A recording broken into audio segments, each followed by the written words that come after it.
जय श्री हरि विष्णु। भगवान विष्णु सबका मंगल करें। आपके अपने YouTube चैनल जय सनातनी में आप सबका बहुत बहुत स्वागत है। जय सनातनी के इस अंक में आज हम जानेंगे, श्रवण करेंगे वैशाख मास महात्म्य की कथा, अध्याय 1, वैशाख मास स्नान की कथा। तो सब प्रेम से बोलिए विष्णु भगवान की जय, गणेश जी महाराज की जय। वैशाख का पवित्र महीना मुख्य रूप से भगवान विष्णु श्री हरि को समर्पित है। इस महीने को माधव मास भी कहा जाता है और यह भगवान विष्णु को अत्यंत प्रिय है।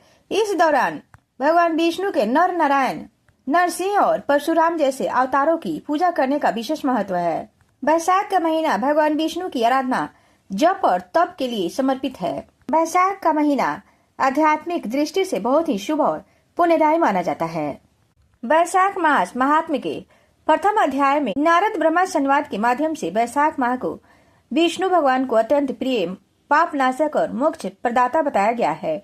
इस महीने सूर्योदय से पूर्व स्नान दान और विशेषकर अन्न दान का अपार पुण्य बताया गया है। यह माह धर्म, यज्ञ और तप का सार है। नारद जी ने ब्रह्मा जी से वैशाख मास की महिमा पूछी, जिस पर ब्रह्मा जी ने इसे सभी मासों में श्रेष्ठ बताया। वैशाख महीना भगवान विष्णु को अत्यंत प्रिय है। धार्मिक मान्यता है कि इस महीने में सुबह उठकर नदी स्नान करने से भगवान विष्णु अत्यंत प्रसन्न होते हैं। इस अध्याय में अन्न दान को सर्वश्रेष्ठ दान माना गया है। कथा के अनुसार जो व्यक्ति मार्ग में थके हारे व्यक्ति को भोजन कराता है या विश्राम के लिए आश्रय देता है, उससे अच्छे पुण्य की प्राप्ति होती है। माता पिता केवल जन्म देते हैं, लेकिन अन्न दान कर पालन करने वाला व्यक्ति अन्नदाता ही वास्तविक पिता के समान सम्माननीय है। वैशाख माह में सूर्योदय से पहले स्नान करना अनिवार्य माना गया है। जो व्यक्ति पूरे महीने नियम से स्नान और पूजा करता है, उसे दारिद्रता से मुक्ति मिलती है और सुख समृद्धि प्राप्त होती है। यह महीना माता की तरह सभी जीवों की इच्छाओं को पूरा करने वाला है। जो भी इस माह के नियमों का पालन करता है, उसे अनंत पुण्य मिलता है। अब सुनते हैं वैशाख मास महात्म्य कथा, अध्याय 1। वीडियो को पूरा देखें और वीडियो पसंद आए तो चैनल को सब्सक्राइब और वीडियो को लाइक शेयर अवश्य करें। और भगवान विष्णु के भक्त है तो भगवान विष्णु के नाम का एक कमेंट अवश्य करें। सूत जी कहते हैं, राजा अम्बरीश ने परम श्रेष्ठी ब्रह्मा के पुत्र देवर्षि नारद से पुण्यमय वैशाख मास का महात्म्य इस प्रकार पूछा। ब्राह्मण, मैंने आपसे सभी महीनों का महात्म्य सुना। उस समय आपने यह कहा था कि सब महीनों में वैशाख मास श्रेष्ठ है।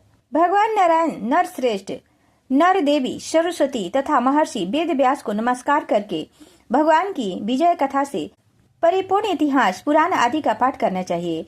सूत जी कहते हैं, राजा अम्बरीश ने परम श्रेष्ठी ब्रह्मा के पुत्र देवर्षि नारद से पुण्यमय वैशाख मास का महात्म्य इस प्रकार पूछा। ब्राह्मण, मैंने आपसे सभी महीनों का महात्म्य सुना। उस समय आपने यह कहा था कि सब महीनों में वैशाख मास श्रेष्ठ है। इसलिए यह बताने की कृपा करें कि वैशाख मास में क्या करें। वैशाख मास क्यों भगवान विष्णु को प्रिय है और उस समय कौन कौन से धर्म भगवान विष्णु के लिए प्रतिकारक है। नारद जी ने कहा, वैशाख मास को ब्रह्मा जी ने सब मासों में उत्तम सिद्ध किया है। वह माता की भांति सब जीवों को सदा अभीष्ट वस्तु प्रदान करने वाला है। धर्म यह क्रिया और तपस्या का सार है। संपूर्ण देवताओं द्वारा पूजित है। जैसे विद्याओं में वेद विद्या, मंत्रों में प्रणव, वृक्षों में कल्प वृक्ष, धेनुओं में कामधेनु, देवताओं में विष्णु, वर्णों में ब्रह्मा, प्रिय वस्तुओं में प्राण, नदियों में गंगा जी, तेजों में सूर्य, अस्त्र शस्त्र में चक्र, धातुओं में स्वर्ण, वैष्णवों में शिव तथा रत्नों में कौस्तुभ मणि है। उसी प्रकार धमक में इसके समान भगवान विष्णु को प्रसन्न करने वाला दूसरा कोई मास नहीं है। जो वैशाख मास में सूर्योदय से पहले स्नान करता है, उससे भगवान विष्णु निरंतर प्रीति रखते हैं। पापों तभी तक गरजते हैं जब तक जीव वैशाख मास में प्रातः काल जल में स्नान नहीं करता।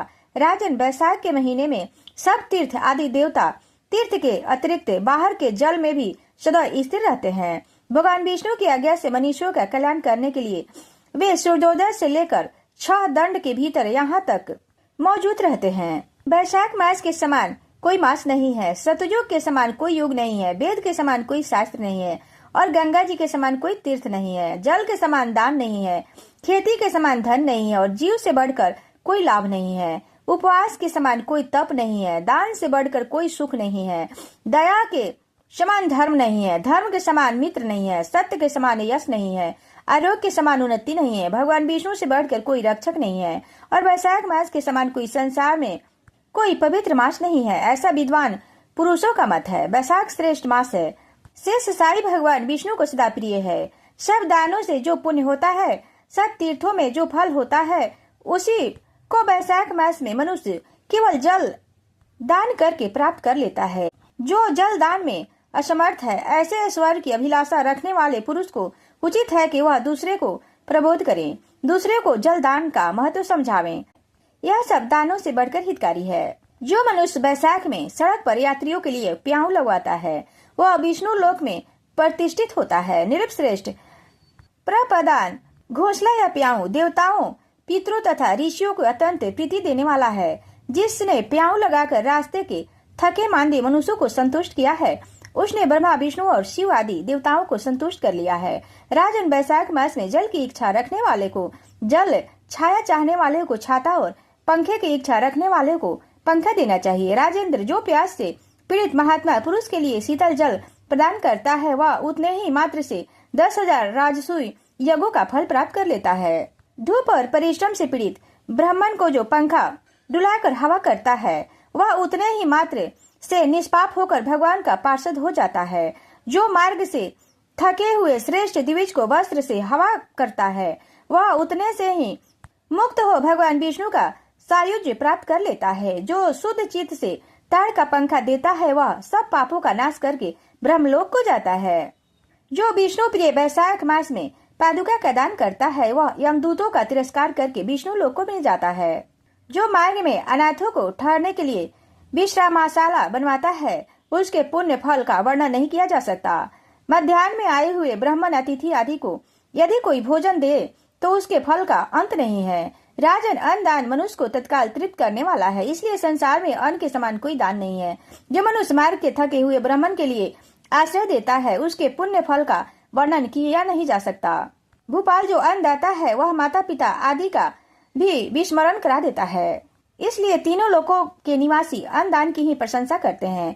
माता और पिता केवल जन्म के हेतु पर जो अन्न का दान देकर पालन करता है, मनीषी पुरुष इस लोक में उसी को पिता कहते हैं। छोटा सा शुभ कर्म भी सैकड़ों पाप कर्मों का नाश करने वाला होता है। जैसे हरि नाम के भय से राशि राशि पाप नष्ट हो जाते हैं, उसी प्रकार सूर्य के मेष राशि पर स्थित होने के समय प्रातः स्नान करने से तथा तीर्थों में भगवान की स्तुति करने से समस्त पापों का नाश हो जाता है। जिस प्रकार गरुड़ के तेज से सांप भाग जाते हैं, उसी प्रकार प्रातःकाल वैशाख स्नान करने से पाप पलायन कर जाते हैं। यह निश्चित बात है। जो मनुष्य मेष राशि के सूर्य में गंगा या नर्मदा के जल में नहाकर 1 या 2 दिन या तीनों समय भक्ति भाव के साथ पाप शमन नामक स्तोत्र का पाठ करता है, वह सब पापों से मुक्त होकर परम पद को प्राप्त होता है। अम्बरीश जी, इस प्रकार मैंने थोड़े में ही यह वैशाख स्नान का सारा महात्म्य सुना दिया। अब और क्या सुनना चाहते हो? इस प्रकार से वैशाख मास महात्म कथाध्याय 1 संपन्न हुआ। तो सब प्रेम से बोली विष्णु भगवान की जय, उमापति महादेव की जय।